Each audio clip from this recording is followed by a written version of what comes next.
4-5 जागा येतील की नाही असं सगळ्यांना वाटत असताना अजित पवार 42 कोणाचा तरी विश्वास बसेल का याच्यावरती? त्यांच्या जीवावरती हे अजित पवार भुजबळ सगळेजण मोठे झाले, त्या शरद पवारांना 10 जागा मिळतात. अनेक असे निर्णय आहेत महाराष्ट्रामध्ये झालेले की ज्याच्यावरती विश्वास निवडून आलेल्यांचा विश्वास नाहीये, पडलेल्यांचा काय घेऊन बसलो आपण? रोज रात्री बायकोला चिट्टा काढ. बाळासाहेब थोरात काँग्रेसचे नेते 7 वेळा आमदार झाले, 7 वेळा. ही 8वी टर्म होती त्यांची. 7 वेळा जो माणूस आमदार केला 70 ते 80 हजार मताधिक्याने निवडून यायचे ते बाळासाहेब थोरात या निवडणुकीमध्ये 10,000 मतांनी पराभव होतो.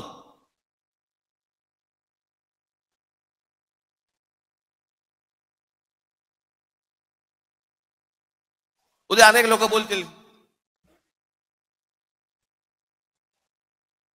की राज ठाकरेंचा पराभव झाला म्हणून त्याच्यामुळे ते हे बोलतायत. मी काय बोलतोय? अख्खा महाराष्ट्र बोलतोय.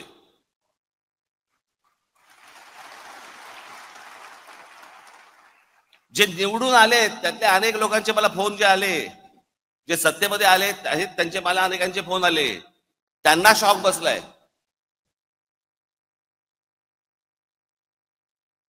अहो 4-5 जागा येतील म्हणजे कसं आहे, भारतीय जनता पक्षाला 132 काय जागा मिळाल्या वगैरे वगैरे, चला ठीक आहे.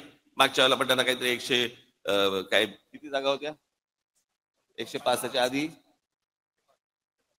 नाही, 105 17ला होत्या, 122 काहीतरी 122 काहीतरी जागा होत्या 2014ला. ठीक आहे, आपण समजू शकतो. चला 132.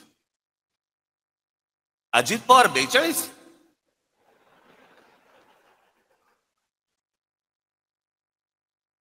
म्हणजे 4-5 जागा येतील की नाही असं सगळ्यांना वाटत असताना अजित पवार 42 कोणाचा तरी विश्वास बसेल का याच्यावरती? आणि जे इतकी वर्ष या महाराष्ट्रामध्ये राजकारण करत आले, ज्यांच्या जीवावरती हे अजित पवार भुजबळ सगळेजण मोठे झाले, त्या शरद पवारांना 10 जागा मिळतात. हे न समजण्याच्या पलीकडची गोष्ट आहे, न समजण्याच्या पलीकडची. गेल्या 4 महिन्यापूर्वी लोकसभा झाली. त्या लोकसभेला सर्वात जास्ती ज्यांचे कोणाचे खासदार निवडून आले असतील तर ते काँग्रेसचे निवडून आले. त्यांचे 13 खासदार निवडून आले काँग्रेसचे. बरोबर बोलतोय? एका खासदाराच्या खाली किती आमदार येतात? साधारणपणे 5 ते 6 आमदार येतात. 6 आमदार येतात, बरोबर आहे. सर्वसाधारणपणे किती आमदार यायला पाहिजे होते काँग्रेसचे? सगळे 6च्या 6 नाही पकडलं, पण एखाद्या मतदारसंघामध्ये 6च्या ऐवजी समजा 4 आलेत, 3 आलेत, काहीतरी त्यांचे 15 आमदार येतात.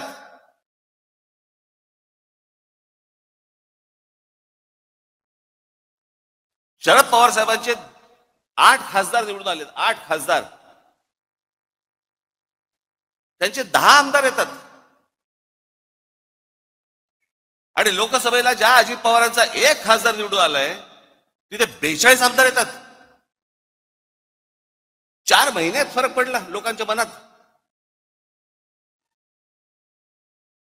काय झालं, कशामुळे झालं, हा संशोधनाचाच विषय. मी तुम्हाला आज काय सांगायला आलोय, या मतदानावरती जाऊ नका. लोकांनी आपल्याला मतदान केलेलं आहे, फक्त ते आपल्यापर्यंत आलेलं नाहीये.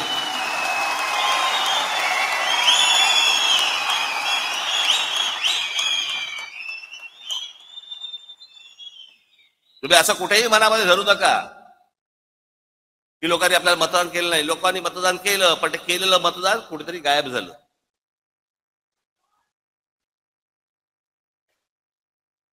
आणि अशा प्रकारच्या ज्या निवडणुका लढवायच्या असतील तर निवडणुका न लढवल्याच बऱ्या.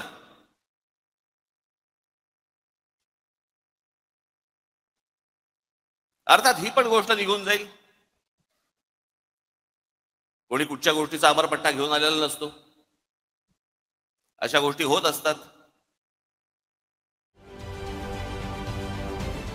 महाराष्ट्रातील सर्व बातम्यांचे विश्वासार्ह व्यासपीठ. सकाळच्या सर्व सोशल मीडिया प्लॅटफॉर्मला लाईक, फॉलो आणि सबस्क्राईब करा. तसंच सर्व नोटिफिकेशनसाठी बेल आयकॉन प्रेस करायला विसरू नका.